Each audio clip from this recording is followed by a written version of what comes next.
Hello and welcome to World Talks on TVP World with me, Ashim Kumar.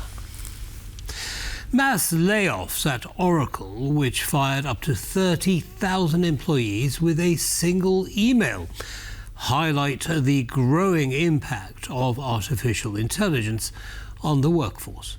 Is the digital revolution beginning to replace human labour? Well, joining us is Piotr Sankowski. He's professor at the Institute of Informatics, University of Warsaw. Professor, welcome to TP World. Thank you very much for taking the time. Hello. So, 30,000 people being laid off by email, it's a little harsh, isn't it? Sounds harsh, yes, I totally agree. It's the reasons for this layoff are not really clear. It's certain that Oracle is undergoing a huge changes in its operation and kind of the market and market needs. So it's hard to say that this should be attributed to the development of AI. They certainly need to transfer or change their kind of operations and business model from on-premise solutions to cloud solutions. And experts say that this is the main reason. It's not that the development of AI or introduction of AI is the main reasons for layoffs, but rather the changes in the business structure and the rising importance of cloud services. Well, yes, that may be so, but nonetheless, it also serves the purpose of preparing the groundwork for the greater use of AI. On top of which, of course, Oracle, has been in the process of raising funding quite successfully, but it needed some more money, and this was quite a good way of killing two birds with one stone, no? Yes, so there is an. It kind of fits into a bigger picture. So companies all around the world are kind of optimizing their revenues or operations, and it's kind of fashionable to attribute these changes to introduction of artificial intelligence. So they like to say that they are kind of building or laying off people. Because they are introducing artificial intelligence and it allows them to work more efficiently. However, typically the reasons are more complex and related to really optimizing the structure of the company. And as you said, in order to raise the money for future investments. Right. Now, it may be that AI is being considered far too powerful or more powerful than it currently is, but it's also evolving exponentially quickly, is it not? And it's not unreasonable, I would suggest, to actually be concerned about what it's going to do to the job market and the economy in general. Would you agree? Yes, so it's unclear. It's hard to say what will happen. So far, since the kind of introduction of ChatGPT, the job market for computer scientists, for programming actually increased. So far, we did not see the negative impact of introduction of artificial intelligence on job market in programming. But this may change.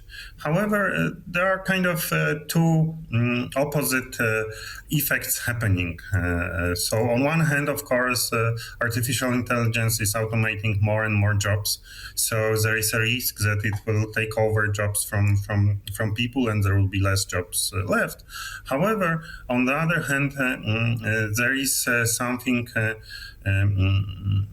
called Jevons paradox. It means that the AI is becoming cheaper and cheaper, so it's finding more and more applications. So actually, more and more people will use it, and we will actually use it more and more often, and more jobs will be created that will be based on AI. So it's really hard to predict what will happen. As I said, there are kind of very contradictory processes happening on the job market, and it's the future is really interesting to come, and certainly the job market will need to change and to adopt to the further usage of AI. But as I said, it's unclear whether AI will actually take jobs from the people.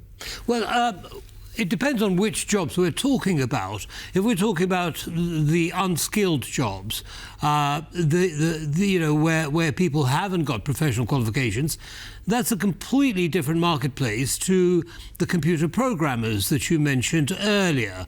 Aren't the unskilled workers much more at risk of losing their jobs as a result of the introduction of AI in organizations? I mean, we see that, for example, with the car companies, which for decades now have been using robots in their factories to make cars, and that had a huge impact. The impact of AI is likely to be far greater than even that, isn't it? Yes, for sure. It will have an impact, but as I said, I mean, it might happen that new jobs are created. I mean, new kind of roles related to usage of AI, and as I said, due to Jevons paradox, it might happen that more jobs are created related to AI. Yes, but which jobs? Which jobs, Professor? And yes, it's still unclear which jobs.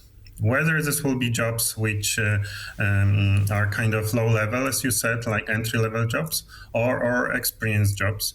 So far, I mean, we only see in different kind of reports. For example, a month ago, a Canadian Statistical Office has presented a study showing what kind of impact AI could have on the job market, and especially looking on the two categories of the jobs. So jobs which can be easily replaced by AI, and jobs that cannot.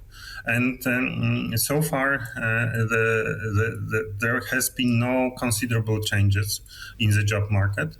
The only change which is visible in some studies is the impact of the AI on entry-level jobs. Again, okay. It's really... Mm-hmm. There is another side to this. Access to low-cost artificial intelligence tools has allowed many people to become entrepreneurs, to set up their own businesses very quickly, very cheaply, using artificial intelligence. And of course, that small business growth is the engine of most economies. How do you see that sector of the economy growing as a result of low-cost AI? I think it really is a very interesting period of our lives. As you said, we kind of are seeing companies being created with the use of AI. It's much easier to create or run a company, especially in the area of software industry.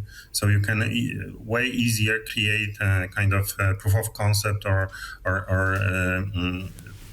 projects, or kind of deploy a project or present a project right now.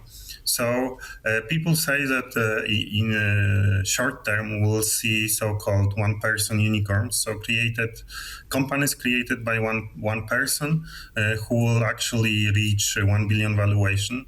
So again, I mean, this opens really a huge opportunity for people who were unable to program or did not know how to program, to actually run and create a software company or product based on a software. So actually, as said, I mean, it opens new possibilities to create new jobs, new market opportunities, and Indeed. Well, it's certainly, I mean, as with most things, there are always two sides to a particular situation. Exactly. Professor, thank you very much for sharing your analysis with our audience, and have a good evening. Thank you. Good evening. Thank you. Bye-bye. And that brings us to the end of this episode of World Talks. Don't go away, lots more coming up. Goodbye.